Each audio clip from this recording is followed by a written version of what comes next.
Bom, essa palestra vai ser um pouquinho mais longa. Vai durar pelo menos umas 2 horas. Não, brincadeira. Brincadeira.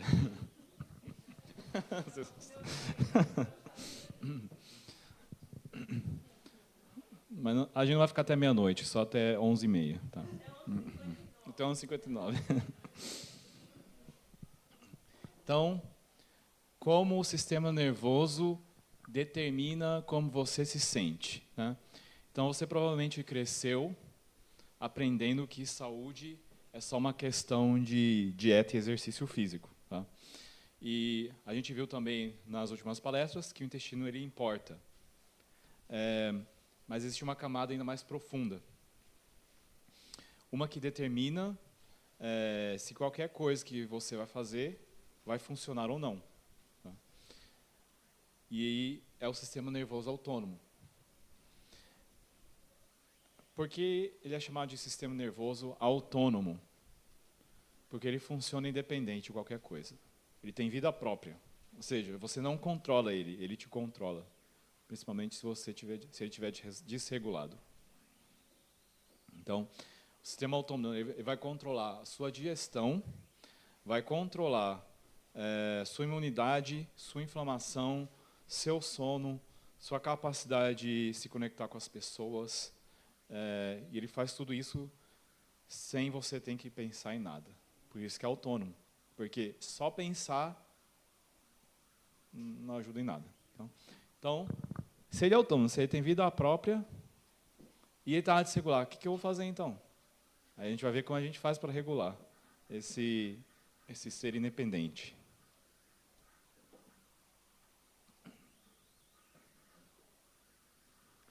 Então, o que ninguém te contou sobre o sistema nervoso? Então, como a gente já viu, controle de digestão, né? Imunidade, inflamação, sono e a capacidade de conexão.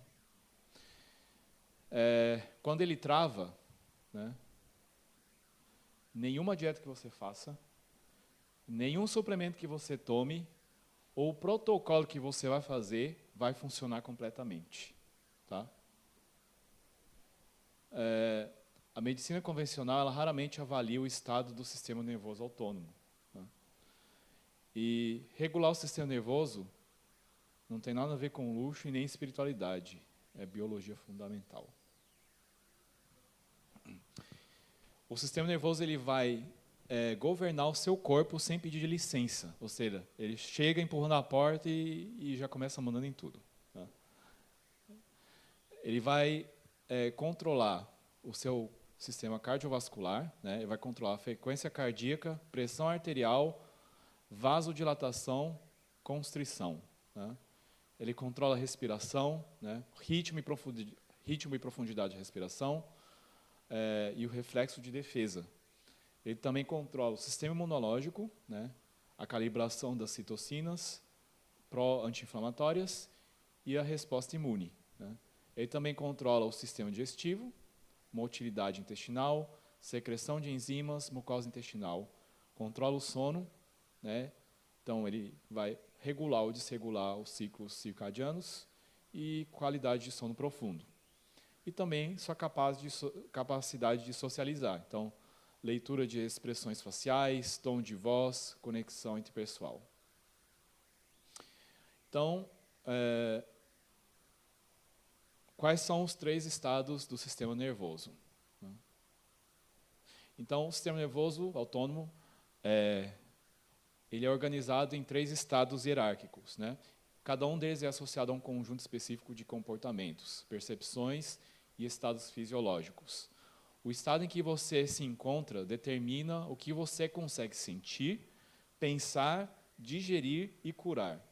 Então, quais são os 3 estados? Ventral vagal, né? Responsável pela segurança e conexão. Então, responsável aqui pelo crescimento e restauração, coração estável, digestão ativa, imunidade calibrada, se você se sente bem ou não, presença, capacidade de conexão e cura e possibilidade de cura. Tá? Então, o sistema simpático, que é responsável pela mobilização, luta e fuga, né? Ele é responsável pela sobrevivência ativa, produção de cortisol e adrenalina elevados, digestão pausada, né? Então, quando ele é ativado, ele pausa a digestão, imunidade desviada, ansiedade, hipervigilância, insônia, adaptativo em emergências e destrutivo quando crônico. E nós temos também o dorsal vagal, que é responsável pela imobilização e colapso, né? Então, ele vai causar desligamento, fatiga profunda, névoa mental, dissociação, anedônia, sensação de estar preso, indefeso, sem esperança, adaptativo em perigo extremo, destrutivo quando crônico. Então, para vocês entenderem melhor, imagine,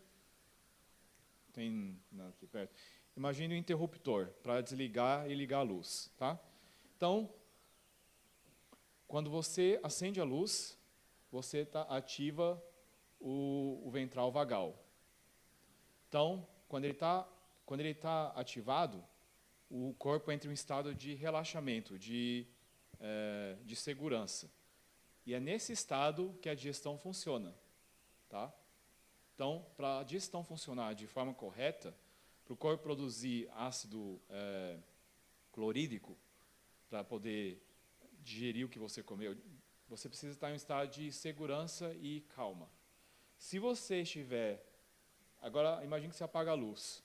Você ativa o sistema simpático. Então, o sistema simpático é responsável ele é ativado em estado de emergência. Por exemplo, se alguém vem e ameaça você com uma faca, o que acontece? Sobe a adrenalina, aí vem aquele impulso de fugir. É nesse estado que o simpático ele é ativado. O problema é quando ele fica ativado em estado crônico, ou seja, está sempre ativado por causa de estresse. Tá? Então, você está sempre em estado de luta ou mobilização. E nesse estado aqui, a digestão não funciona. Aí o que acontece? A digestão fica lenta, você fica com aquela sensação de comida mal digerida, fica muitas horas no estômago, porque o sistema simpático está ativado. Então, para a digestão funcionar, o sistema simpático precisa estar desligado e o sistema vagal precisa estar ligado, né? Então, digestão não funciona quando o simpático está ligado.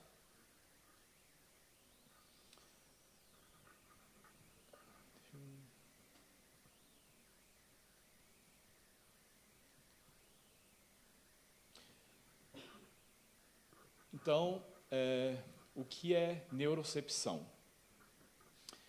É a detecção implícita de segurança ou perigo pelo sistema nervoso, sem consciência. Seu sistema nervoso está avaliando o ambiente 24 horas por dia, tá? Em milissegundos, antes que a mente consciente tenha qualquer acesso a essa informação. Por que isso importa? Porque o corpo pode estar em modo de alarme mesmo quando você acredita racionalmente que está seguro. E por isso que só relaxar não funciona. O problema não é cognitivo, é neurológico. Não é fraqueza, é biologia. Então, entenda da seguinte forma. O sistema nervoso ele funciona como um radar. O que acontece quando o radar está funcionando? Ele fica buscando... Imagine um radar aéreo, né? Quando um avião, um objeto desconhecido entra ali na parte do radar, o que acontece? Se for um objeto desconhecido, vai ativar um alarme. Se for um objeto conhecido, não vai ativar alarme nenhum. Se ativar o alarme, o que acontece? É ativado o sistema de defesa aéreo, né? Para interceptar aquele objeto desconhecido. Da mesma forma funciona o sistema nervoso, né? O sistema nervoso ele grava situações traumáticas que você viveu recentemente ou na infância como informações ou de perigo ou de segurança, tá? É um sistema binário. Então, se você sofreu, por exemplo, alguma situação que deixou você com uma sensação de abandono, então o sistema nervoso ele vai registrar aquilo como abandono é perigoso. Então, toda vez que você passar por uma situação similar que te dê a ideia, ou existe a possibilidade de abandono, ele vai ativar alerta. E é o que acontece quando ele ativa alerta. Você vai sentir, por exemplo, nervosismo, o estômago travando, o intestino travando, ou vai dar um branco na cabeça, ou você vai começar a suar frio. Então, são tudo sintomas de um sistema nervoso ativado. Por quê? Porque você está em uma situação de possível perigo. Agora, a pergunta, rejeição é realmente perigoso? Você vai perder a vida se for rejeitado? Não, né? Agora, o sistema nervoso regulado, ele não ativaria em uma situação de rejeição. Isso não quer dizer que rejeição não machuque, mas existe uma diferença muito grande entre sentir, emoção, né, e reação. Você pode sentir sem precisar reagir. Quando você sente e reage, isso quer dizer que o sistema nervoso está desregulado. Então, as duas coisas estão conectadas. Para você separar as duas, sentimento e reação, você precisa regular o sistema nervoso. Tá? Então, o que dispara o alarme, né? E como é que você desliga? Por exemplo, o que ele pode interpretar como sinais de perigo. Tom de voz ameaçador ou morno, monótono, né? Movimentos bruscos ou imprevisíveis, espaços desconhecidos ou superlotados, memórias somáticas de experiências passadas, né? Padrões relacionais que lembram traumas, estado interno, né, como fome, dor, fadiga, doença, né? Ou ausência de expressão facial ou olhar fixo. Tudo isso pode ser interpretado como sinais de perigo pelo sistema nervoso. Sinais de segurança. Voz calma e musicada, né? Contato visual genuíno e suave. Tudo isso desativa o sistema nervoso, o sinal de alerta, né?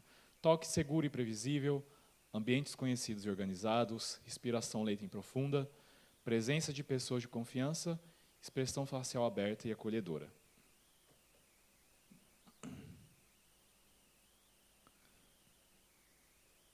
Então, quando o sistema nervoso ele detecta a segurança, as vias vagais mielinizadas inibem o sistema simpático.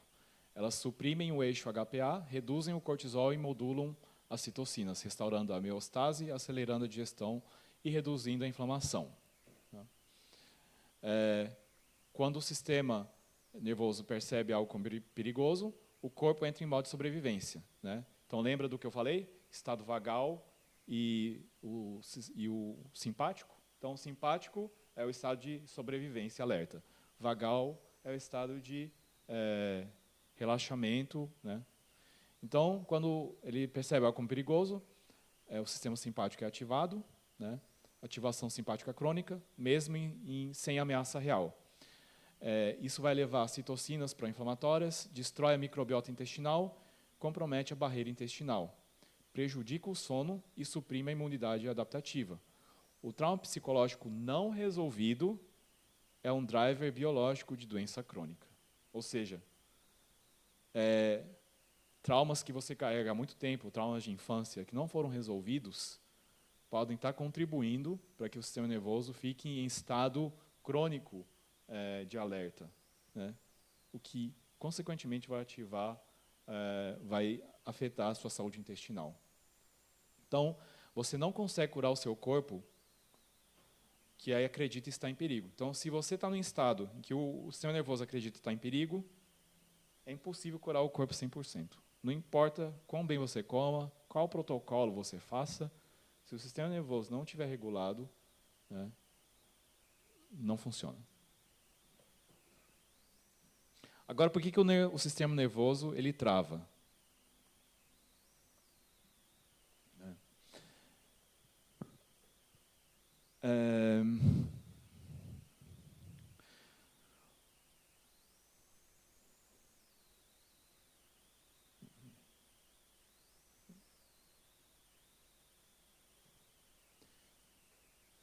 O sistema, o sistema vagal, né, ele é o que vai dar a sensação de segurança, de conexão, de crescimento e cura, né?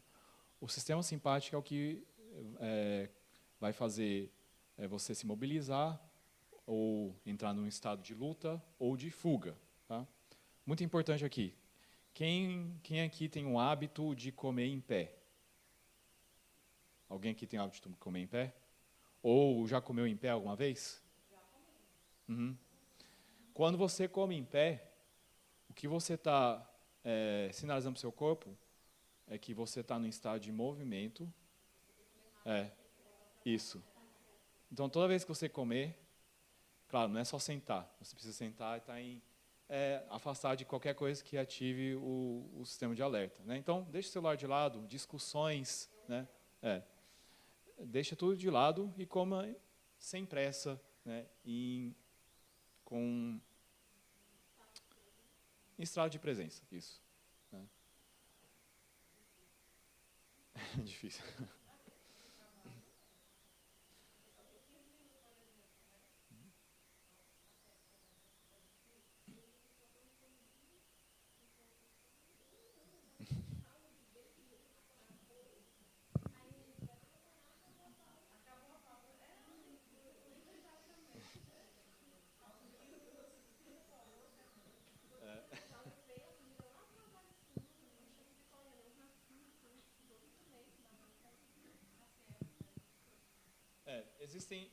Existem situações que são difíceis, mas nada é impossível. Dependendo da situação em que você está, você pode criar estratégias. Tá, eu só tenho 30 minutos de pausa. Como eu faço para aproveitar bem esses 30 minutos sem estar em estado de estresse? Né? Se você está numa cozinha compartilhando com um colega e com vários colegas e aquilo te causa estresse, se existe a possibilidade, vá para um lugar mais isolado. Né? Se você trabalha em uma empresa, sai. Se existe a possibilidade de ir para fora, vai. Come em um lugar isolado, onde você consiga diminuir a tensão, o estresse e conseguir comer com tranquilidade. Ou compra um fone de ouvido, põe uma música clássica e desliga do mundo de fora. Agora, como cada estado se parece por dentro. Então, o ventral vagal. Você está presente quando ele está ativado, né? Então, você está presente, a conversa flui, você consegue discordar sem se sentir atacado, né? O almoço tem mais sabor, né? A música chega, você ri de verdade, né? Sua fisiologia melhora, o coração regula, o batimento cardíaco se regula, a digestão é ativada e a musculatura relaxa, os olhos ficam até mais macios. Né? Agora, quando o sistema nervoso simpático é ativado, né, você não entra só em raiva e pânico. Né? Você também pode parecer por fora uma pessoa funcional, mas está constantemente num nível baixo de alerta. Tá? Então, a pessoa é aquela pessoa que nunca para. Né? Parece que está sempre ativa, sempre ligada na tomada. Né? E aquela pessoa que sempre tem mais um item na lista. Né? Aquela que não consegue parar de jeito nenhum. Ela dorme mal quando o sistema nervoso simpático está ativado, a pessoa dorme mal, ela acorda com mais frequência, né? A fisiologia dela piora, por exemplo, respiração fica mais superficial, ela sente mais tensão muscular nos ombros, no maxilar, e ela tem uma reatividade aumentada. Né? Quando o sistema dorsal vagal está ativado, né, esse é o estado mais mal entendido. A pessoa ela fica num estado mais frio. Então, quando as pessoas percebem isso, elas são chamadas de pessoas frias e apáticas. Né? Então, quando na verdade o sistema nervoso ele entrou em um modo de conservação. Então, como quando o computador, por exemplo, superaquece e desliga. Né? Se usou demais, ele superaqueceu, precisou desligar. É simplesmente um mal de proteção. Tá? Então, o que acontece fisiologicamente? Dissociação, entorpecimento, esqueci de passar o slide, fadiga profunda e isolamento. Você quer se isolar de todo mundo, ficar sozinho. Isso acontece quando o sistema dorsal vagal está ativado.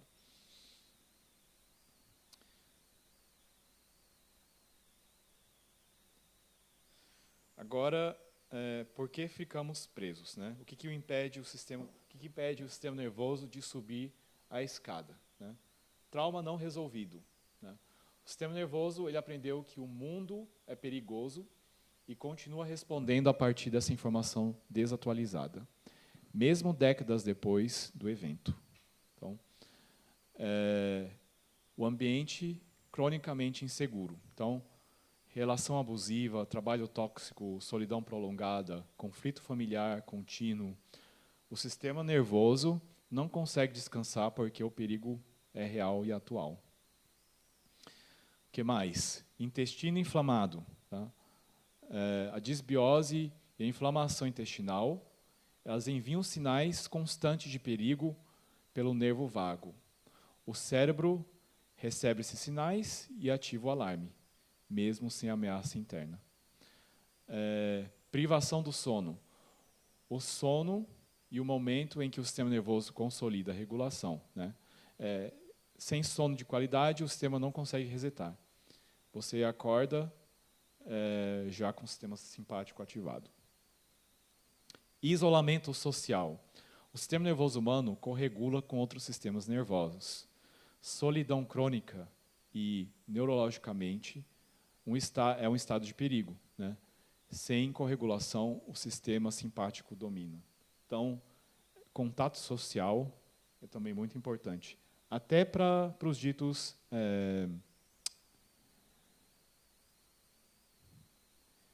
fugiu o nome agora. Introvertidos. Né? A gente tem uma ideia de que introvertido é aquele que gosta de isolamento. Né? É verdade. O introvertido ele gosta mais de ficar sozinho do que a pessoa sociável. A pessoa sociável ela se regula através de contato, conversar com as outras pessoas. Né? O introvertido ele se recarrega na solidão, mas não quer dizer que ele viva o tempo, que ele prefere a solidão o tempo todo. O introvertido ele também precisa de socialização. Né? Então, isolamento social prolongado pode manter o sistema simpático ativado. Baixo tono vagal. Né? Como um músculo não treinado, o nervo vago perde a capacidade de modular rapidamente entre estados. Né? Modular entre estados quer dizer trocar de vagal para simpático e por aí vai. O resultado é rigidez autonômica, né? Dificuldade de sair do alarme. O nervo vago ele tem um tono, e esse tono é mensurável. Tá? Então, HRV quer dizer variabilidade de frequência cardíaca. Tá? O coração de uma pessoa saudável não bate em intervalos idênticos, ele varia. Essa variação é regulada pelo nervo vago. Quanto maior a variabilidade, maior o tono vagal. E maior a capacidade do sistema nervoso de modular rapidamente entre estados. Então, se o HRV está alto, né, se o tono vagal está alto, então você vai ter maior resiliência ao estresse, inflamação controlada, digestão eficiente, sono restaurador, flexibilidade emocional, menor risco cardiovascular. Agora, se o seu HRV está baixo, né, se o tono vagal está baixo, o seu sistema fica mais rígido, fica mais lento para sair do mal de alarme, a inflamação elevada fica persistente, aumenta o risco de doenças cardíacas, diabetes, depressão, piora a qualidade do sono, a digestão fica comprometida e o relacionamento, e o que é relacionado também à maior mortalidade. Então, o intestino inflamado pode levar o sistema nervoso a entrar em estado de alarme, o que piora a situação do intestino. Então, disbiose, leaky gut, inflamação intestinal, né? Tudo isso pode contribuir para ativar o sistema nervoso. Né? Sinais de perigo pelo nervo vago. Né? O cérebro recebe a informação e aí ele percebe que algo está errado. Né? O sistema nervoso ativa o simpático, né? O que faz com que o cortisol suba. O cortisol em excesso ele destrói a microbiota. Né? Então, destruindo a microbiota, a barreira intestinal fica comprometida. E aí o intestino piora, envia mais sinais de perigo e o ciclo reinicia. Só que cada vez que ele reinicia, ele vai piorando. É uma bola de neve, né? É um círculo vicioso. Só que ele não fica naquele estado constante. Ele vai sempre aumentando. Então, cada vez vai piorando a situação mais. O sistema nervoso é plástico. Então, ele também aprende. Então, acho que algumas pessoas devem ter ouvido falar em neuroplasticidade, né? Muito do que chamamos de personalidade, ansiedade social, dificuldade de confiar, reatividade emocional ou tendência ao isolamento, tem raiz no estado predominante do sistema nervoso. Não é quem você é onde o sistema nervoso aprendeu a se sentir seguro. Então, o sistema nervoso não volta ao que era antes, mas ele pode construir novos caminhos neurais de segurança. O tono vagal pode ser aumentado com prática consistente, como treinar um músculo. Algumas modificações epigenéticas induzidas por traumas são reversíveis com intervenção adequada. E o sistema nervoso se regula melhor em presença de outros sistemas nervosos regulados. Ou seja, se você quer regular o seu sistema nervoso e você só anda com gente que está com o sistema nervoso regulado, vai ser muito difícil regular o seu. Então, quer regular o seu sistema nervoso? Procure gente com o sistema nervoso regulado. Mas aí é que está o desafio. Quantas pessoas você conhece que está com o sistema nervoso regulado? É muito pouco. A maioria das pessoas está com o sistema nervoso ativado, desregulado, sem nem perceber. E depois que você regula o seu sistema nervoso, aprende a regular, você começa a perceber que a quantidade de pessoas com o sistema nervoso desregulado é muito baixa. Mas se você encontrar, grude naquela pessoa, não deixa ele ir embora. Então, por que o sistema nervoso fica preso? O estresse não é o problema. A duração do estresse é o problema. Então, estresse agudo adaptativo, né? Ele pode durar minutos a algumas horas, né? Então, você fica em alerta físico e a cognição aumenta. A energia é mobilizada para a ação, né? Fuga ou luta. A imunidade é impulsionada temporariamente, né? A recuperação ela é acelerada e o corpo volta para a linha de base, né? Por exemplo, em entrevistas, provas ou perigo real, né? Então, por exemplo, quando você vai ter uma entrevista de emprego, é normal o sistema nervoso ativar, você fica nervoso, né? Aquela tensão, mas logo depois que passa a entrevista, ele volta para a base, né? Então, são situações de estresse agudo, mas que são adaptáveis, né? Não é um estado de estresse constante, tá? Agora, estado de estresse crônico, o que acontece, né?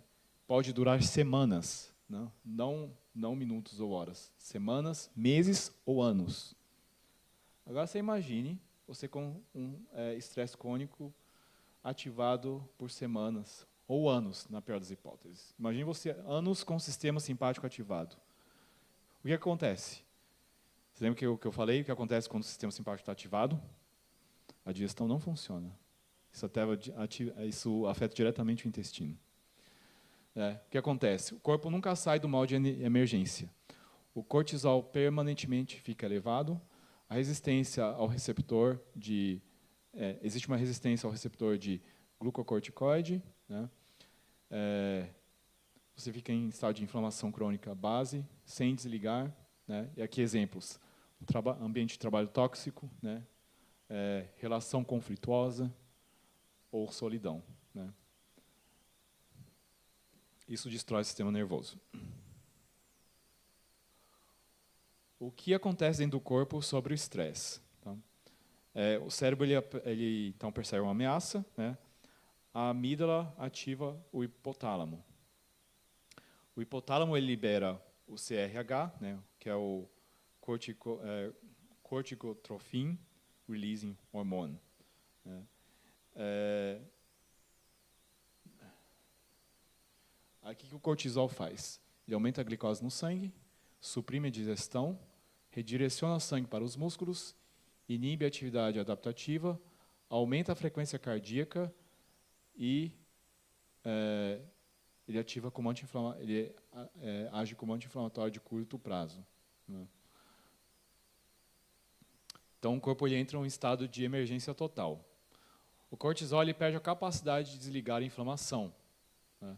O receptor de glucocorticoide desenvolve resistência, né? O que leva à inflamação crônica de base. A inflamação que não desliga, né? Resistência ao receptor de glucocorticoide. Em condições normais, o estresse faz com que o cortisol suba, o cortisol desliga a inflamação e depois volta para a linha de base, né? Baseline. Agora, o corpo em estado de estresse crônico, o que acontece? O cortisol fica alto por muito tempo, o receptor fica resistente e o cortisol já não consegue desligar. A inflamação se torna crônica de base permanente. Ou seja, você fica em estado de alerta permanente, 24 horas. Aí o resultado, os marcadores que aparecem nos exames, né? CRP elevada, TNF alfa elevado, IL-6 elevado, NF-K ativo, né? Vou pular essa parte, muito, muito técnica. Sistema por sistema. O que o alarme permanente faz? No intestino. Então, a motilidade cai,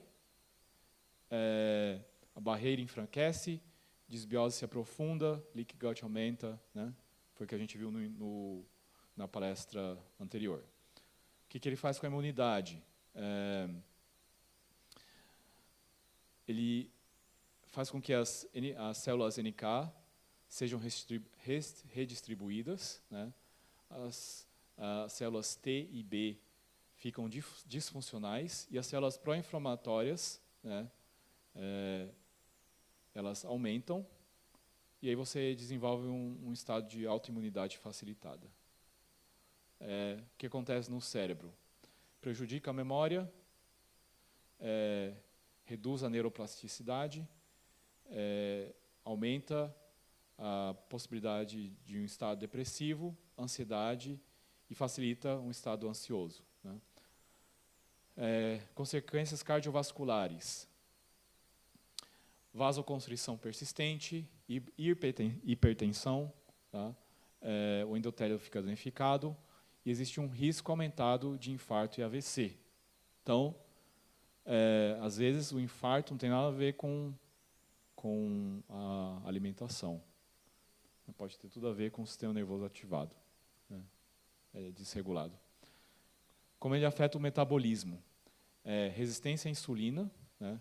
Glicose cronicamente alta, obesidade abdominal, diabetes tipo 2 facilitado. Afeta também o sono, né? Aumenta o cortisol, então, ao invés de produzir melatonina à noite, ele produz cortisol. Aí o sono fica fragmentado, você tem menos sono profundo e o círculo circadiano fica desregulado. O que o cortisol crônico faz especificamente no intestino? Então, ele reduz a produção de mucina, né? A camada do muco de proteção da parede intestinal fica mais fina. As bactérias patogênicas chegam mais facilmente até as células epiteliais, né? Além disso, altera a motilidade intestinal. Para quem não sabe o que é motilidade intestinal, é só um nome mais chique para movimentação intestinal. Então, motilidade é igual a movimentação. Então, ele altera a movimentação do intestino, né? São os movimentos peristálticos, né? Então, por exemplo, quem sofre de constipação tem problema com motilidade, ou seja, o intestino não está, os movimentos peristálticos ficam comprometidos, né? Promove disbiose, né? E aumenta a permeabilidade intestinal. Agora, por que é tão difícil sair desse ciclo sem intervenção? Porque o estresse crônico, né, é um sinal de que o sistema nervoso está em alarme. Então, o cortisol sobe, o HPA fica desregulado e o GCR fica resistente. O intestino entra em um estado de disbiose, que leva ao leaky gut, mais LPS no sangue, tá? LPS é uma toxina. Citocinas inflamatórias. Inflamação cruza a barreira hematoencefálica, tá? Aqui quer dizer que a inflamação cruza aquela barreira que protege o cérebro, Tá? Então, isso pode levar a depressão e ansiedade. Né? Seu humor fica ruim, o cérebro fica inflamado, ou seja, você fica mais estressado. O cérebro lógico ele não controla o sistema de alarme. Então, você pode, logicamente, entender tudo isso. Você pode entender toda a teoria. Mas, mesmo assim, você não consegue controlar o sistema nervoso com lógica. Ele não é controlado por lógica. A amígdala, né, que é o detector de ameaças, ele processa os sinais de perigo, né, 200 milissegundos antes do córtex pré-frontal. Né, o cérebro racional. Então, você não pode pensar para sair do alarme. O alarme ele precede o pensamento. É daí que vem reações impulsivas. Sabe aquela situação em que você, por exemplo, está numa discussão, aí de repente sai algo que você nem queria dizer no impulso, que machucou outra pessoa? É isso que acontece. Aquela pessoa agiu ou falou alguma coisa que ativou um alarme em você, né, um gatilho, e o seu sistema nervoso entrou em estado de alerta, rápido. E aí, antes que você consiga raciocinar, o sistema nervoso já age. E aí é daí que vem o impulso. Então, para você evitar ações impulsivas, você precisa aprender a regular o sistema nervoso. Mas você não regula com racionalização. Então, o que não funciona com estresse crônico? Tentar pensar diferente, né, sem mudar o estado corporal. Quantas pessoas já tentaram e não conseguiram? Né? Agora entendo tudo, vou fazer diferente. Chega numa situação, você repete tudo de novo. É porque racionalizar não muda a situação. Né? O que não funciona? Focar em disciplina sem tratar a causa do estresse. Né? Ou se autoculpar ou se autocriticar. Isso, na verdade, é a pior situação, porque aumenta o cortisol e piora o ciclo. Né? Ou, na pior das hipóteses, vou ignorar tudo, né? Empurrar tudo para debaixo do tapete. Né? Ignorar os sinais do corpo esperando passar por conta própria. Não vai passar. O nome disso é supressão. Imagine, por exemplo, você está limpando a casa, em vez de sugar a poeira, você joga para debaixo do tapete. O que vai acontecer? Aparentemente, na superfície parece que está limpo. Né?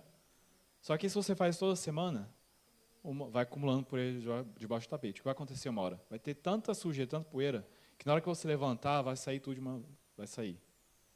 Né? É assim que funciona a supressão. A supressão dá uma sensação temporária de que aquele problema foi resolvido, mas não foi. Você só suprimiu. Ou seja, como é que você suprime, né, uma emoção? Com distração, com vício. Né? É temporário. É igual você tomar uma anestesia. A anestesia ela é temporária, mas depois que passa o efeito, volta tudo de novo. Né? Então, a supressão ela não funciona. Na verdade, ela só acumula. E quanto mais você acumular, pior fica para você processar depois. Então, sempre melhor processar na hora. Então, intervenções que mudam o estado fisiológico primeiro. O corpo regula o cérebro e não o contrário. Não é o cérebro que regula o corpo, é o corpo que regula o cérebro. Por que o intestino e o sistema nervoso são o mesmo problema? Então, o intestino, a disbiose, ela envia sinais de perigos para o sistema pelo nervo vago. Né? Leaky gut envia LPS no sangue, uma toxina. O LPS ele faz com que o IL-6, TNF-alfa subam. Né?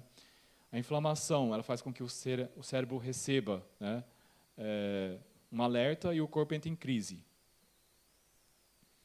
O BDNF cai e a neuroplasticidade é reduzida. Agora, o sistema nervoso, quando ele está ativado, quando ele está em estado de alarme, o nível de cortisol sobe e destrói a microbiota. O cortisol alto, a mucina cai e a barreira intestinal fica enfraquecida. Né? O HPA fica desregulado. Né? Com o HPA desregulado, a motilidade intestinal, os movimentos peristálticos ficam alterados. O CNS fica ativo e a digestão é suprimida. O estresse, né, ele faz com que você desenvolva uma compulsão alimentar por carboidratos, ou seja, aquela vontade de comer açúcar, chocolate, doce, né? Carboidratos em geral.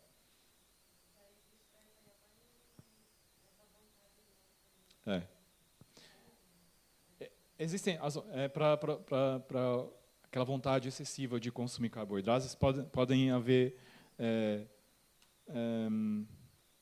duas fontes. Uma delas é de circulação do sistema nervoso, né?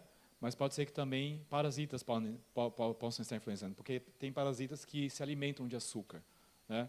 Então, se você tem dúvida de qual dos dois pode ser, mas não quer fazer nenhuma consulta ou exame, né? No caso de fazer um protocolo, você faz os dois, para eliminar a dúvida, né?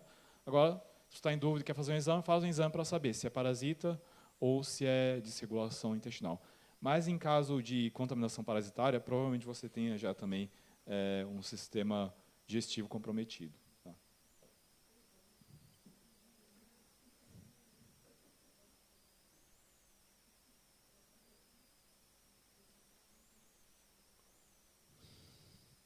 Ok. Agora, o que acontece quando isso não passa, né? Quando o trauma fica armazenado no corpo? O que a biologia tem a dizer? Então, o que o sistema nervoso faz com que não foi processado? O trauma, ele não apenas é algo muito grave que aconteceu, né? Qualquer experiência que o sistema nervoso não conseguiu processar completamente e que ficou registrado como ameaça ainda ativa, né, é considerado um trauma. Então, o corpo aprendeu que o mundo é perigoso e passou a responder como se ainda estivesse naquele momento. Ou seja, se para você situações de rejeição foram traumáticas, então o sistema nervoso vai salvar aquela informação como um perigo. Então, toda vez que você entrar em uma situação que existe a possibilidade de ser rejeitado, ele vai ativar o alerta. Tá? Então, temos aqui, por exemplo, memória somática. O corpo ele armazena o trauma em padrões de tensão muscular, postura, frequência cardíaca e ritmo respiratório.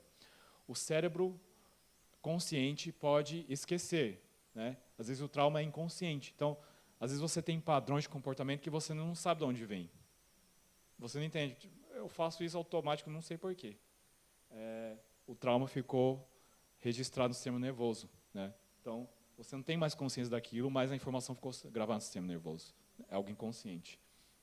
Então, o sistema nervoso, por exemplo, um cheiro, um tom de voz ou uma sensação física pode reativar tudo, né?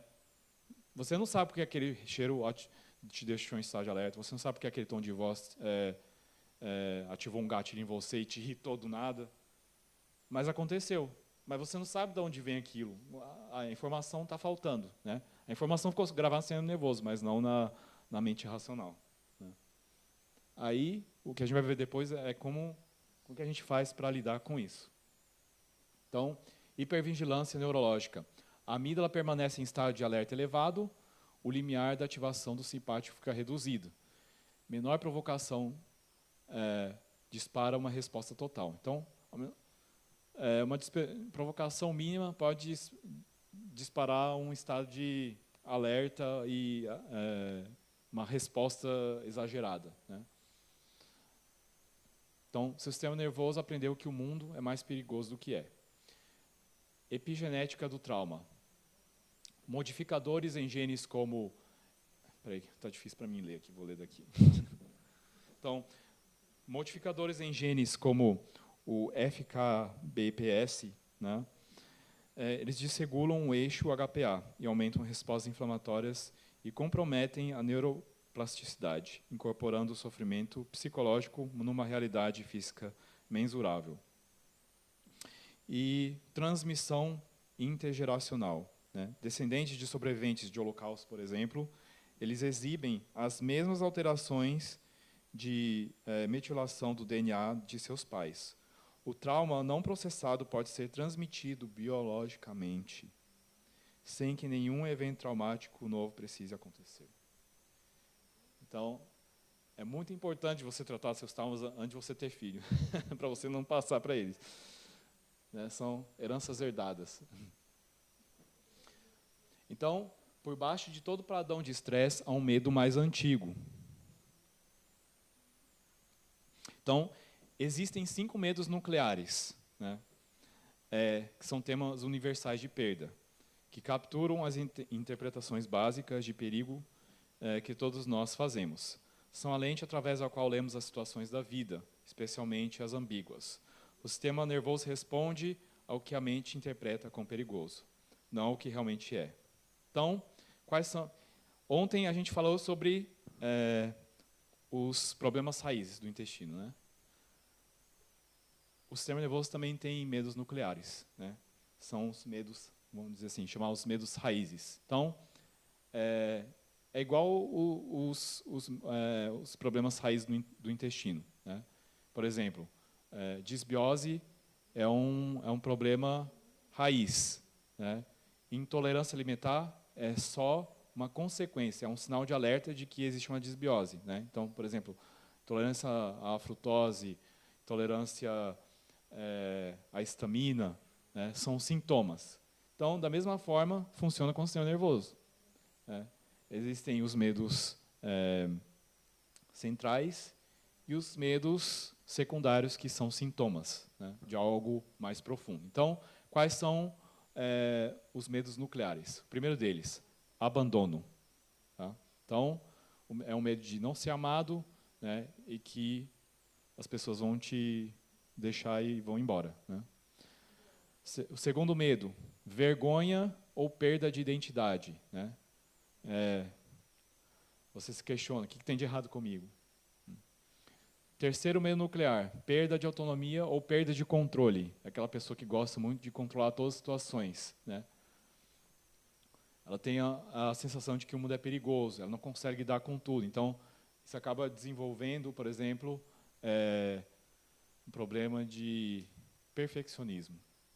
Aquela pessoa que acha que ela tem que fazer tudo perfeito, certinho, e que ninguém consegue fazer melhor que ela, porque ela precisa ter controle de todas as hipóteses, todas as situações, né?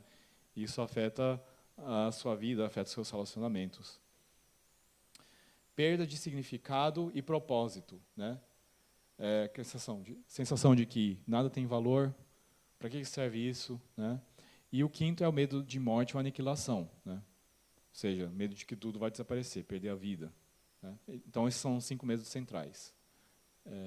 Então, medo de abandono, a origem comum. Pai ou mãe emocionalmente ausente ou imprevisível, né? Separação precoce, amor incondicional, perda da pessoa que te cuidou, né? Relacionamentos onde presença era incerta. Como o sistema nervoso, ele experimenta isso. Hipervigilância e sinais de rejeição, né? Ele lê o abandono como algo ambíguo. Dificuldade de ficar sozinho, necessidade de confirmação constante, né? Quais são os medos derivados do abandono? Então, aqui vem os sintomas, né? Então,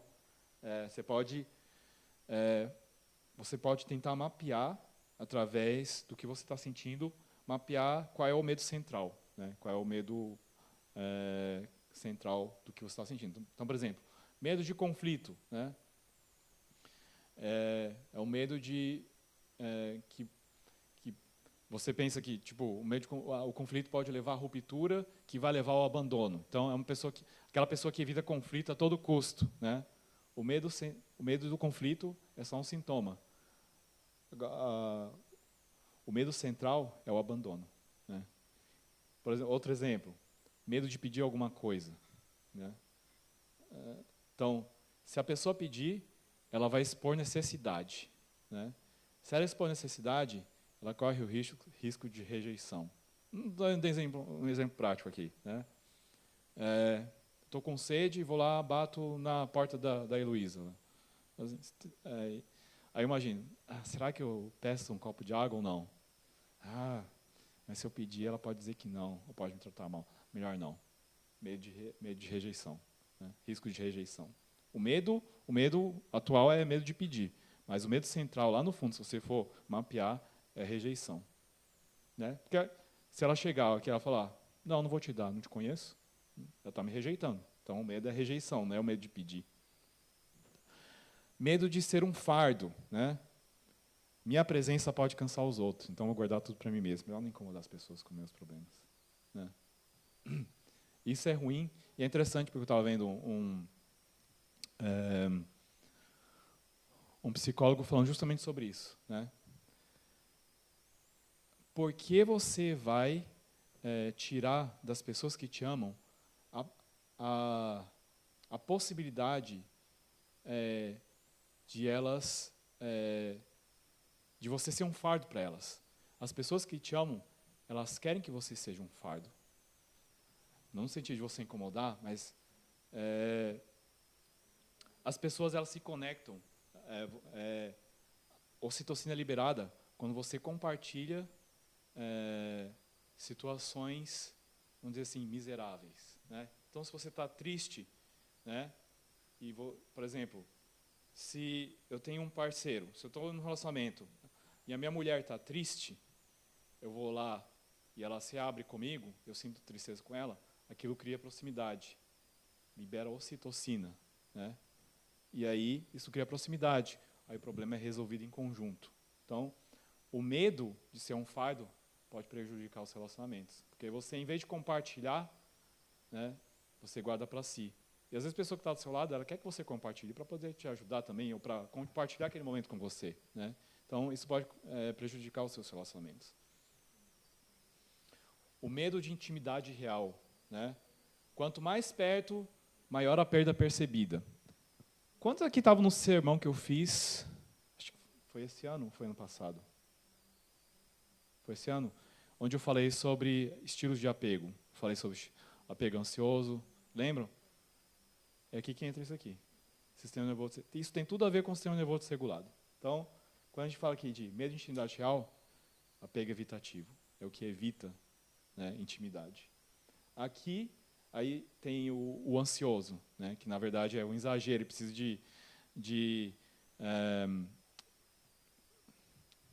Bestätigung, como é que fala? Bestätigung. Confirmação, né, confirmação o tempo todo. E tem o medo de não ser amável o suficiente, né? O segundo medo nuclear, vergonha ou perda de identidade, né? Então, a origem comum, crítica crônica, comparação com padrões impossíveis, abuso emocional, humilhação pública, amor condicional ao desempenho ou aparência, né? Então, você só recebe amor se você se desempenhar bem ou se sua aparência for boa, né? Então, como o sistema nervoso, ele experimenta isso. Vergonha com estado corporal permanente, hipervigilância crítica, perfeccionismo como uma armadura e dificuldade de receber feedback. Tá? Agora, os medos derivados da vergonha. Medo de ser descoberto, né? A síndrome do impostor, né? É só uma questão de tempo de me descobrirem. Né? Medo do fracasso. Prova de que a vergonha é real. Né? Medo do sucesso. Né? Medo de visibilidade ou exposição. Quer dizer que você corre um risco maior de ser visto de verdade, né? Então você prefere se esconder, evita o público, por exemplo, né? Medo de ocupar espaço, né? Minha opinião, meu corpo, minha presença não valem.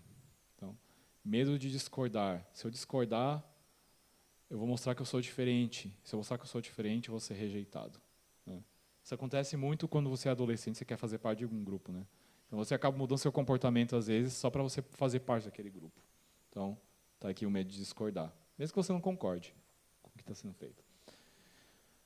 Terceiro medo nuclear, né? Perda de autonomia ou perda de controle. A origem dele: ambiente caótico ou imprevisível na infância. Pais superprotetores. Doenças graves, né? Perdas traumáticas sem aviso, sensação de que o mundo pode desmoronar. Então, como o sistema nervoso, ele experimenta isso. Necessidade de prever e controlar, né? Então, você tenta prever o futuro e controlar o que vai acontecer, né? Dificuldade de delegar, né? Ansiedade antecipatória. Você sofre por antecipação do futuro. Você nem sabe o que vai acontecer, mas já está antecipando uma catástrofe. Dificuldade de descansar, né? Porque se você descansar, você tem que baixar a guarda. Então, impossível. Então, quais são os medos derivados da perda de controle? Medo de surpresas, né? Mesmo boas, podem causar desconforto. Vocês já fizeram visitas surpresas para alguém e acabou não dando certo? Tipo, o resultado foi ao contrário do que você previa? Alguém já passou por isso? Já? Já passou por isso? É desconfortável, né? Você vai com uma boa intenção, chega lá, o que acontece é outra coisa. A pessoa parece... Eu já passei por isso, é muito desconfortável. Não. É. A pessoa fica... Isso, você fica sem graça. A pessoa que está fazendo surpresa, às vezes pode levar aquilo como rejeição. E a pessoa que está recebendo a surpresa, ela entra em um estado de pânico. Por quê?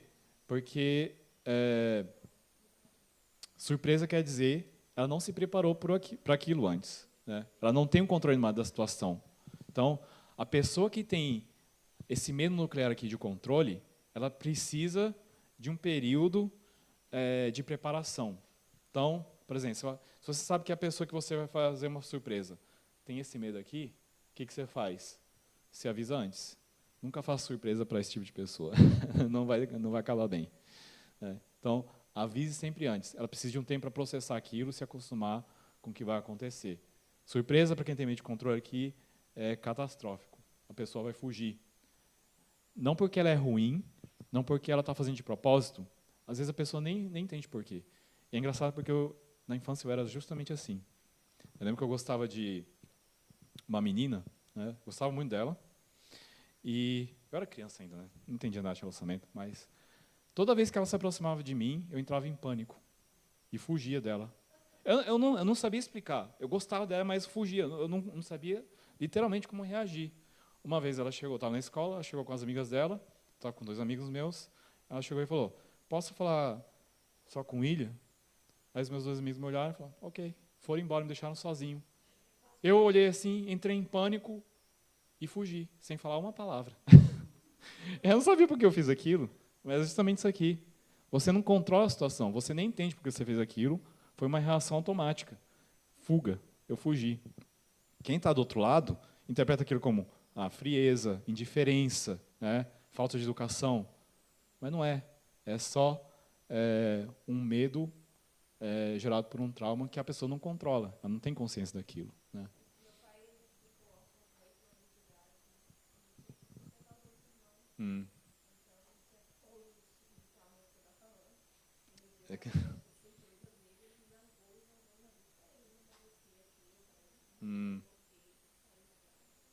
É. É. Justamente perde o controle. Né? Porque a surpresa, ela justamente tira o controle da pessoa, ela não tem tempo para se preparar. Ou seja, a pessoa que tem essa vontade de controlar, ela não tem autonomia sobre a situação, ela tem que improvisar. A pessoa que tem problema de controle, né, ela não consegue improvisar. Improviso é um pesadelo para esse tipo de pessoa. Né? O que mais? Medo de depender dos outros. Né? Se eu depender, eu posso ser decepcionado. Perfeccionismo, foi o que eu comentei. Né? Perfeccionismo como tentativa de controlar resultados. Ou seja, sendo fazer tudo perfeito para evitar qualquer surpresa. Né? Tudo tem que sair da forma como você planejou. Dificuldade de dizer não sei ou preciso de ajuda. Então, a pessoa não consegue dizer não sei ou eu preciso de ajuda. Se você pedir ajuda é sair do controle. Então, você precisa estar em controle de tudo. Então, pedir ajuda está fora da lista. Né? Ou vício no trabalho. Né?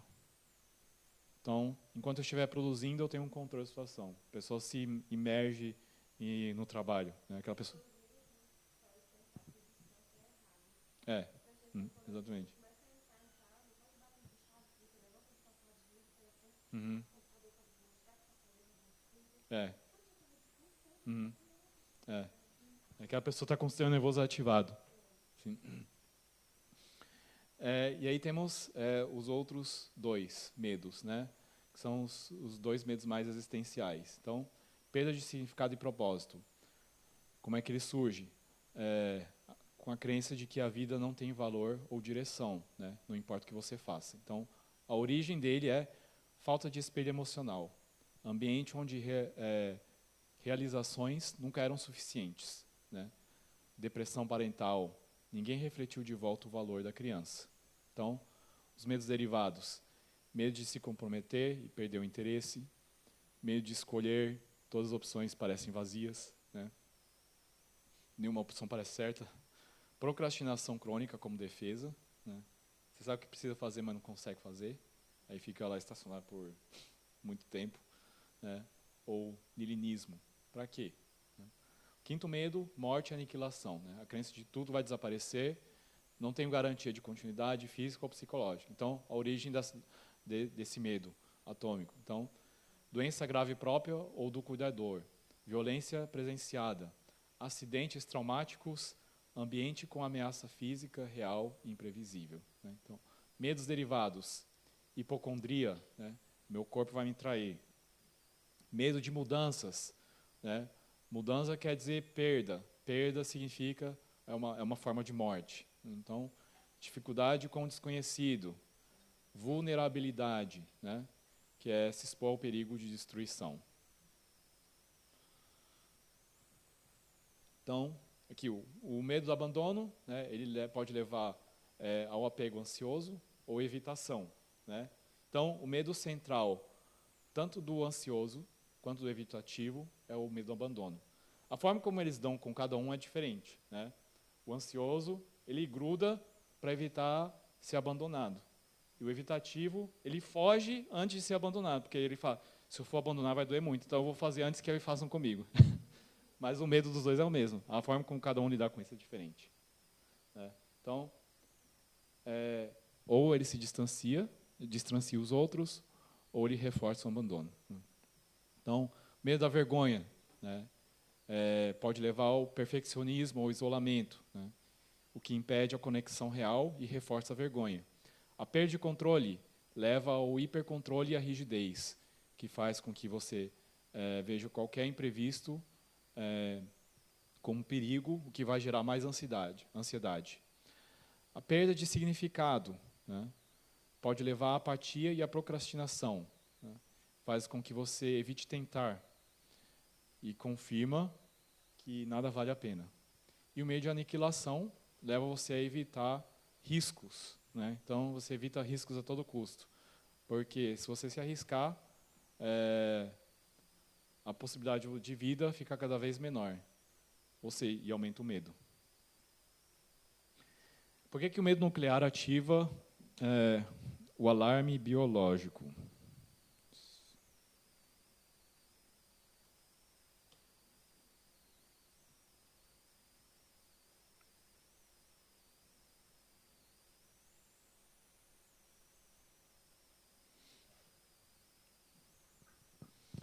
Então, o corpo, ele não distingue entre perigo real e perigo percebido, tá?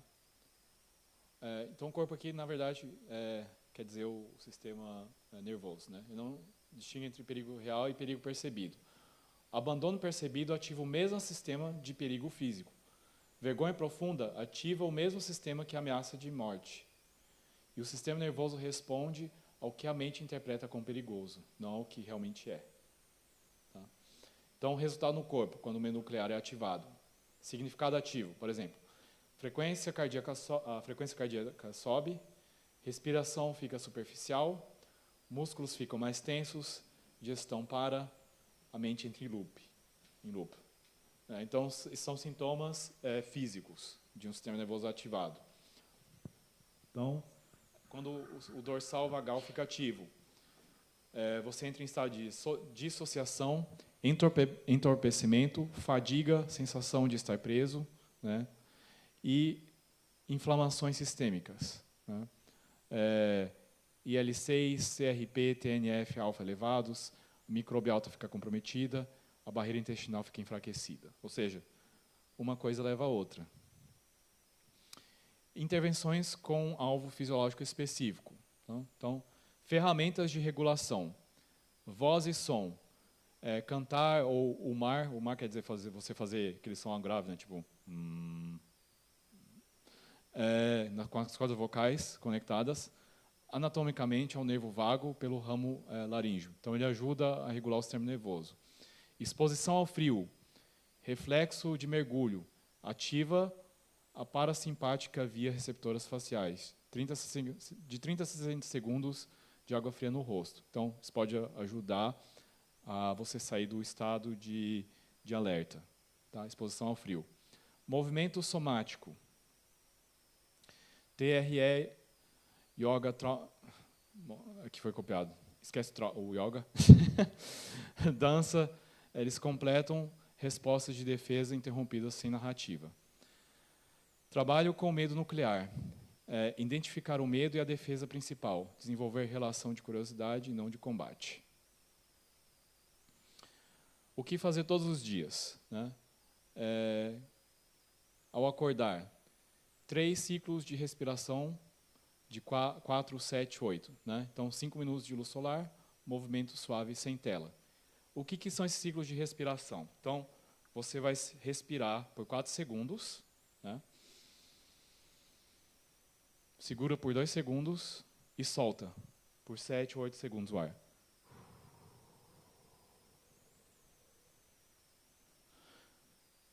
Vamos fazer um teste. Vocês vão perceber, vamos ver se vocês percebem a diferença. Vamos lá. 4 segundos, vou contar aqui. Respira fundo por 4 segundos.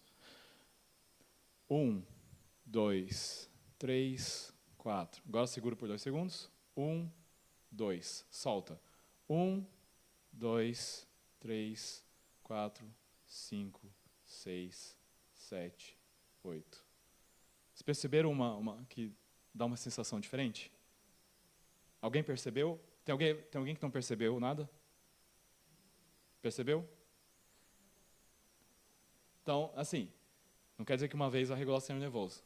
Você precisa repetir isso com uma certa frequência. Dependendo de quão ativado estiver o sistema nervoso, você precisa de mais tempo fazendo essa respiração. Então, eu aconselharia 5 minutos fazendo a respiração. Então, se o seu sistema nervoso está ativado, né, então, esse ciclo de respiração pode ajudar ele a voltar para o estado vagal, né, sair do simpático. Né.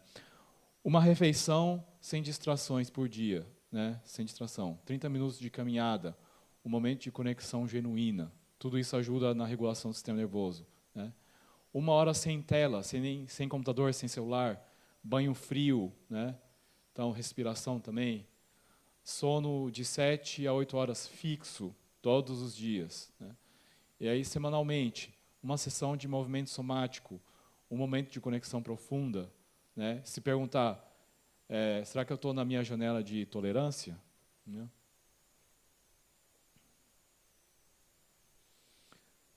Então, o ciclo é assim, você para reconstruir algo novo, regular o intestino, regular o sistema nervoso, lidar com os medos nucleares reconhecidos, e aí você tem o mapa completo de como se regular, curar a saúde intestinal.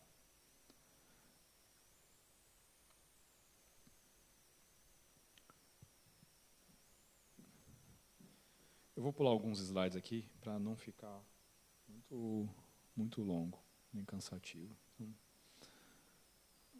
algumas coisas são só repetição.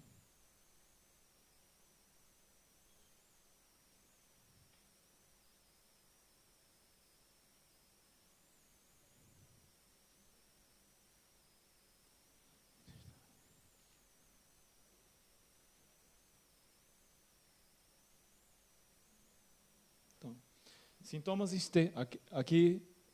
intestinais que são sinais do sistema nervoso. Né? Então, por exemplo, síndrome do intestino irritável é um dos sinais de que o sistema nervoso está desregulado também. Né?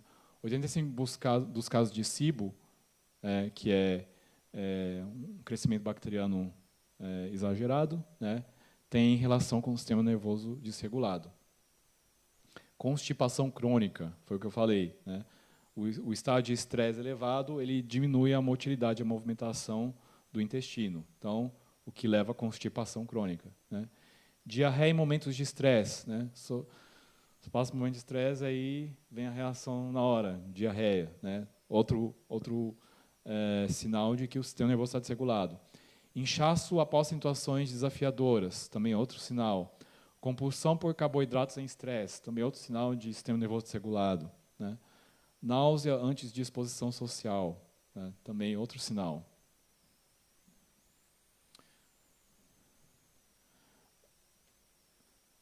ferramentas que atuam nos dois ao mesmo tempo, né? Então, exercício moderado, ele vai ajudar tanto a regular o sistema nervoso, como na melhora da microbiota e na movimentação do intestino. Alimentos conscientes também, né? Ativa a digestão, né? Menos fermentação, menos inchaço. Probióticos ajudam, né? Os probióticos eles também têm uma relação, são as bactérias, né? Tem uma relação direta com o sistema nervoso, né? Então, se sua microbiota está desregulada, né? Seu sistema nervoso vai desregular também. E aí, remover ultraprocessados, né? Porque os ultraprocessados vão não só prejudicar o seu intestino, como também vão prejudicar o sistema nervoso, né?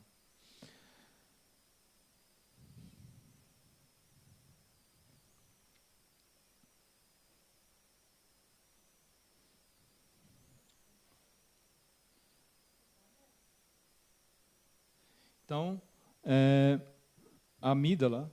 Não, deixa eu passar aqui. Por que o corpo ele processa antes da mente, né? A amígdala processa sinais de perigo a 200 milissegundos antes do córtex pré-frontal, né? Você não sai do estado de alarme pensando, você sai mudando a fisiologia primeiro. Então, o cérebro ele raciocina e só consegue reengajar depois que o sistema de alarme arrefecer. Ou seja, o alarme ativa, você reage, e só depois que desativar o alarme que você consegue processar. É por isso que você processa a informação só depois que você já agiu. Então, agir por impulso e você pensar depois é justamente isso que acontece. O sistema nervoso ativou, você reagiu, aí depois o cérebro começa a raciocinar. Aí você pensa, o que eu fiz aquilo? A culpa não era sua, não quer dizer que você tenha feito errado, mas você agiu porque o sistema nervoso estava sob controle, né, ali na hora. Então, o que você pode fazer para regular o sistema nervoso na hora, né? Então, você percebeu que o sistema nervoso está entrando em estado de alerta? Na hora, respiração vagal, aquele exercício que a gente fez. Inspira 4 segundos, expira de 7 a 8 segundos, né? Exposição imediata ao frio. Então, isso são estratégias, não são estratégias. É importante dizer aqui, essas estratégias não vão regular o sistema nervoso a longo prazo. São estratégias para você regular o sistema nervoso na hora, para você utilizar na hora, né? Mas também tem o trabalho que você precisa para fazer para regular o sistema nervoso a longo prazo. Mas enquanto você regula o sistema nervoso a longo prazo, você também precisa de estratégias para regular na hora, né? Para você não ficar sofrendo sempre com reações. Então, percebeu que o sistema nervoso ativou? Respiração, exposição ao frio, né? Vai cantar uma música, né? Cantar, ou faz sons vocais, né? Para ativar o sistema, desativar. Contato social com pessoas seguras, né? Corregulação social, ou movimentos somáticos, né? Agora vem a outra parte, regulação profunda.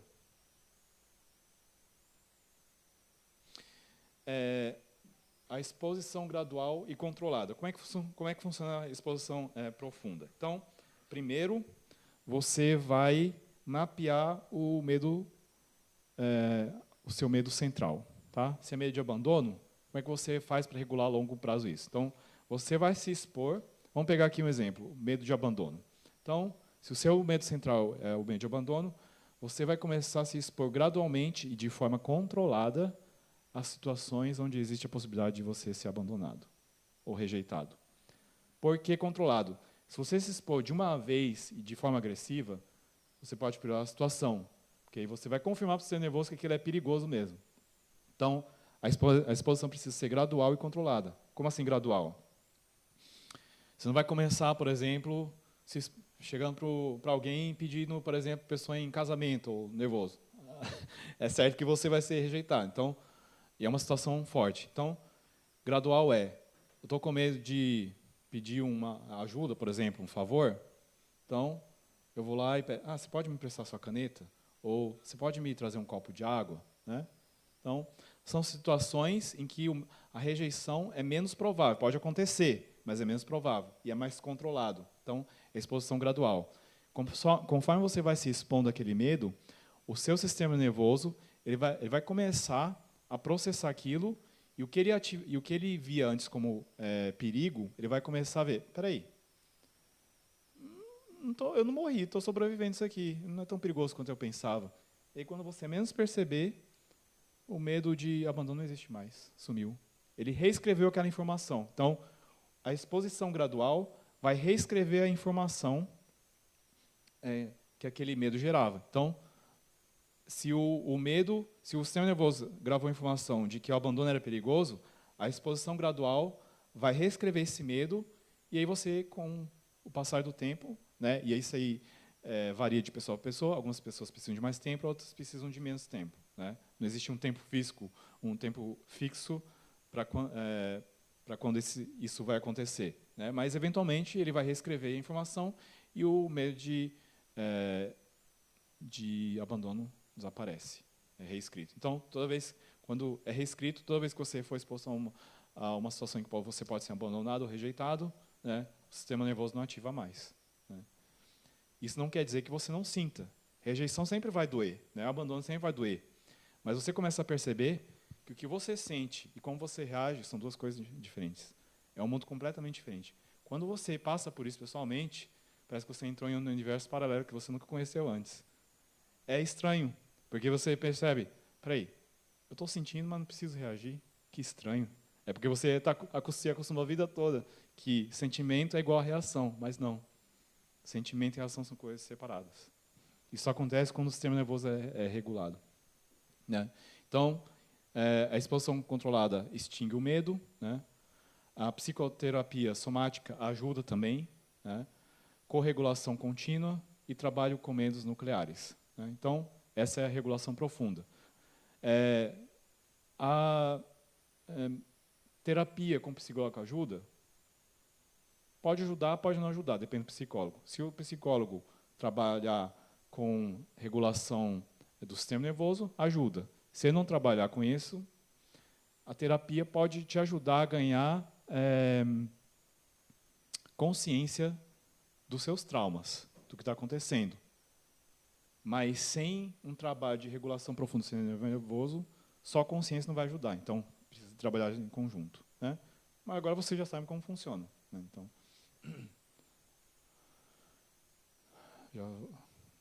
sobre o documentado, já vimos.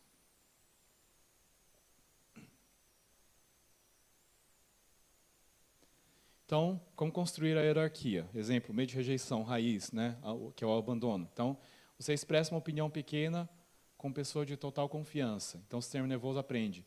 Opinar, eu dar uma opinião não quer dizer que eu vou ser rejeitado.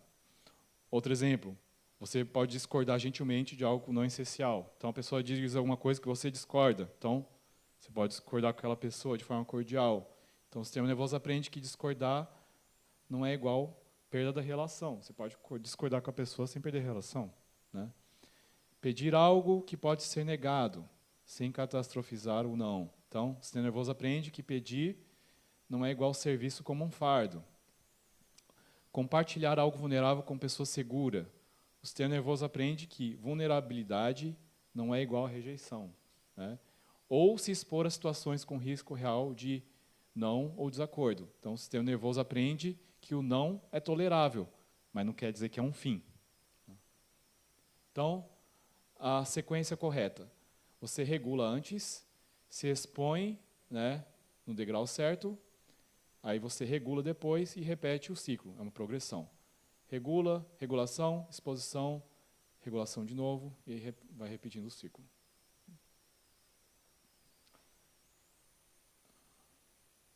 Então, se você evita, o que acontece? O sistema nervoso ele aprende que a evitação nos salvou. A ameaça percebida é confirmada, o medo se solidifica, a memória não é atualizada. Por isso que pessoas mais idosas têm muito mais dificuldade de regular o sistema nervoso, porque ela solidificou aquele medo já. Ou seja, é muito difícil de você reverter a situação. Então, quanto mais cedo você fizer isso, melhor. Né? a janela de tolerância fica estreita, né, quando você evita. Cada evitação futura fica mais necessária. Então, fica mais fácil, com o passar do tempo, você evitar do que você se expor, né? A vida vai se tornando menor, mais controlada. O medo governa as escolhas. Agora, o que acontece quando você começa a se expor de forma gradual e controlada, né? O sistema nervoso percebe que você sobreviveu, registra. Isso não era tão perigoso assim como eu pensava.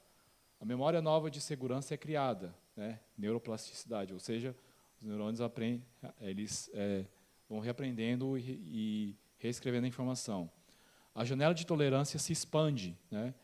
O próximo degrau fica mais acessível, né? A vida vai se ampliando, fica mais flexível, a escolha consciente retoma o controle. Então, quando você está com o sistema nervoso regulado, você retoma o controle da sua vida, ou seja, você agora controla o sistema nervoso e ele não controla você mais.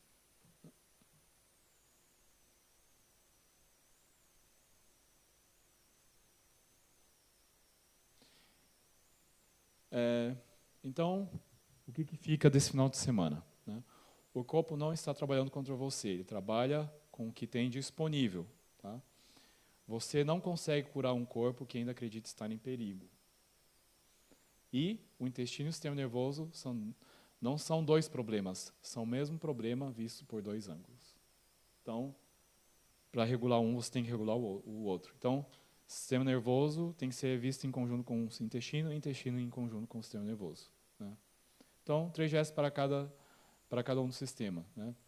Um gesto para o intestino: eliminar o açúcar refinado, ultraprocessados por 7 dias. Adicione, por exemplo, um alimento fermentado por dia, né? Chucrute, kefir, kombucha, e só isso já começa a mudar a microbiota em 24 a 48 horas. Isso aqui para quem não sofre de SIBO, tá? Um gesto para o sistema nervoso: 3 ciclos de respiração, 4, 7, 8, ao acordar e antes de dormir, né? Todo dia, sem exceção. Em 2 semanas, o sistema nervoso começa a responder diferente, mesurável, né? Um gesto de curiosidade: quando você sentir uma reação emocional forte, antes de você reagir, pergunte: em que estado está o meu sistema nervoso agora? Qual medo nuclear pode estar ativo aqui? Não para ajudar, mas para você entender. E aí você aplica um gesto imediato para regular o sistema nervoso, seja por respiração, contato com frio ou contato social, né?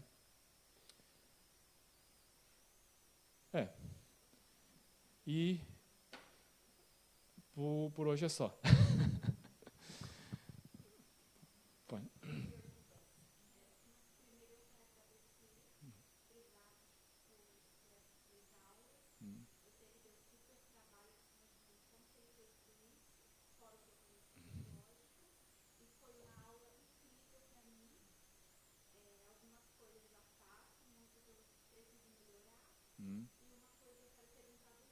Uhum.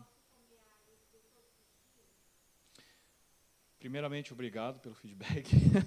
É importante. Agora, respondendo a sua pergunta, se você pode comer alho todos os dias. Depende. Se você estiver num estado saudável, sim, né? Se você não tiver intolerância a food maps, porque o alho ele faz parte do food maps, que são alimentos fermentáveis. Então, o alho ele é fermentável. Se você tiver com problema de SIBO, crescimento bacteriano exagerado, né, de bactérias ruins, o consumo de alho pode piorar a situação. Então, você tem que tratar isso primeiro para depois poder voltar a consumir o alho, né? Então, uhum. Uhum.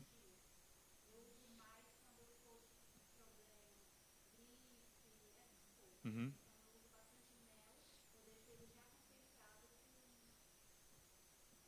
Uhum.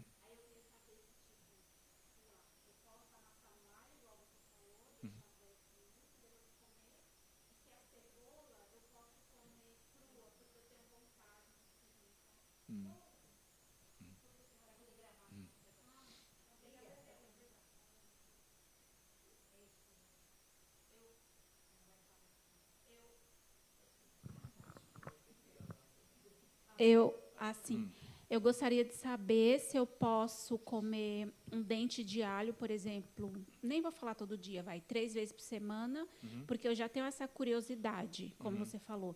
Deixa o alho, amassa, deixa uns 10 minutinhos e come. E a outra que eu já tenho vontade de fazer, experimentar, aí vem a pergunta, a cebola porque eu já uso bastante no dia a dia para cozinhar. Mas eu gostaria de saber se eu posso comer ela crua, porque eu já ouvi falar que é bom para a saúde, e eu fico com vontade de experimentar. Sim. Primeira coisa, você tem que perguntar e perceber. Quando você come alho e cebola, você tem alguma reação? Você Não. percebe que aumenta gases? Se não, você pode comer Não. os dois crus, não tem problema nenhum. Assim, é importante entender que são alimentos saudáveis, mas em certos estágios de saúde, por exemplo, se você tem problema de SIBO, né, não é aconselhável, porque, como são alimentos fermentáveis, né, isso vai criar muitos gases. E né? o SIBO seria o que mesmo? É um crescimento bacteriano exagerado, crescimento bacteriano exagerado de bactérias ruins. Mas como que eu vou saber que eu tenho? Se você come, tem reação na hora. Gases. Se você come, sua barriga estufa, logo depois que você comeu. Isso é um sinal de que... Depende do alimento, por exemplo. Glúten, eu evito o máximo, mas se eu estou com muita vontade... Ai, meu Deus, quanto tempo eu não como um pão branco. Hoje eu vou comer. Eu não sinto bem, ele estufa. Eu sinto que o glúten me estufa. E outra coisa, emendando na outra, quando eu fico muito tempo sem o glúten, aí eu faço atividade física, né, ali, regular. O dia que eu como, amanhã, no outro dia, eu não tenho energia. Aquela energia que eu tinha, eu fico pesada, eu fico... O corpo ele reage, é como se ele falasse, é como se ele tirasse toda a minha energia. Eu penso que é do glúten. Tem alguma coisa a ver? Vai.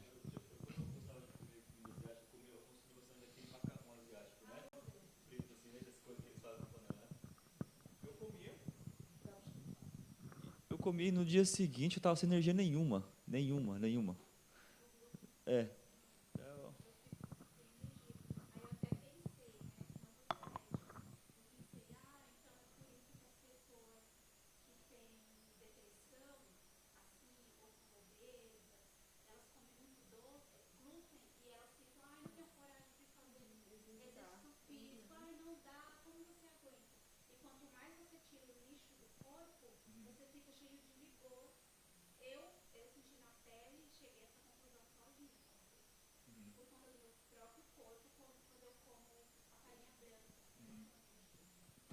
A farinha branca, na verdade, ela é rica em carboidrato, né?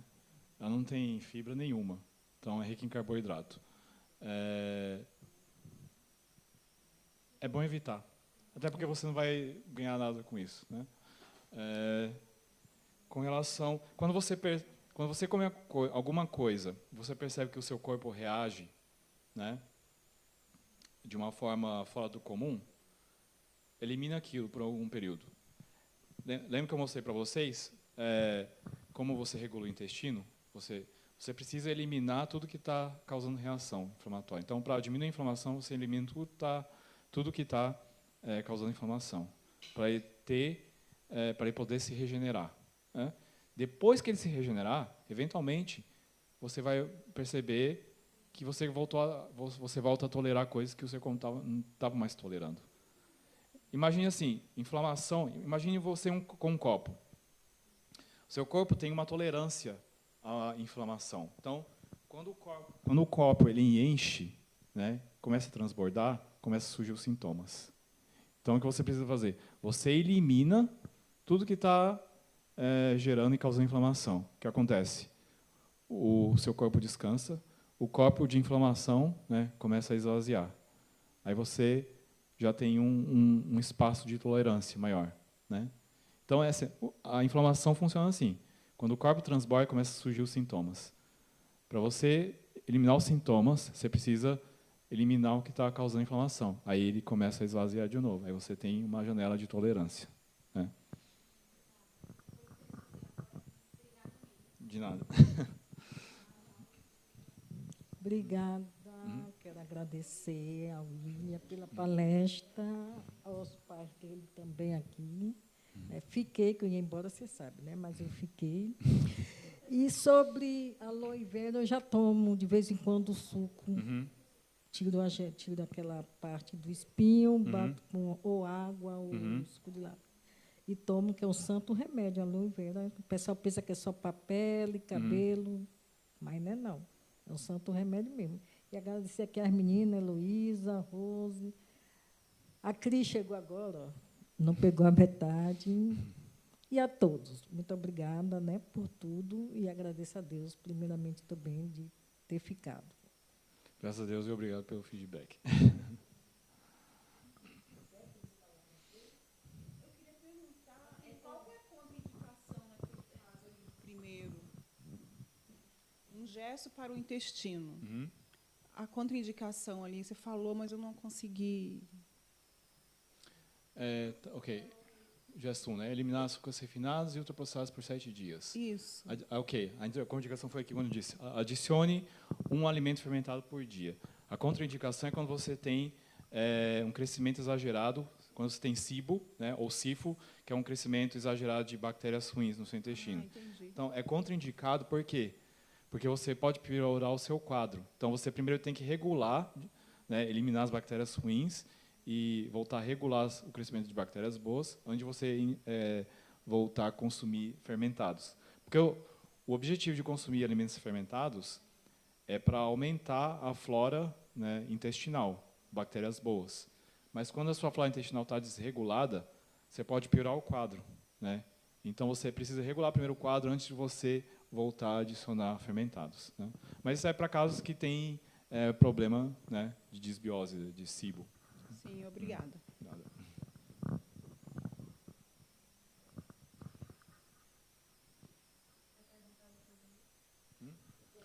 Se não tem mais nenhuma pergunta, então a gente faz uma oração para encerrar.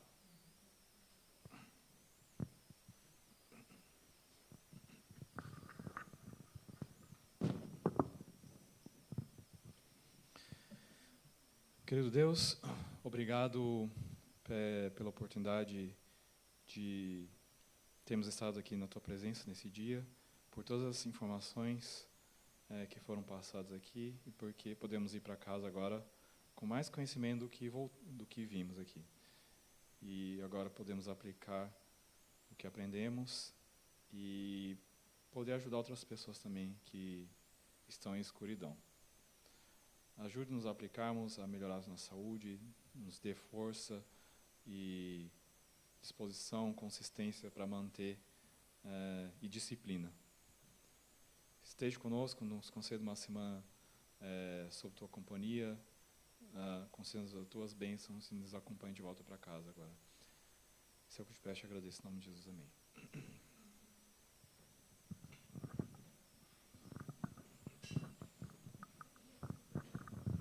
Obrigado, William. Uma feliz semana para todos. Que Deus acompanhe cada um ao retornar ao lar. E nos vemos no próximo final de semana, se Deus quiser.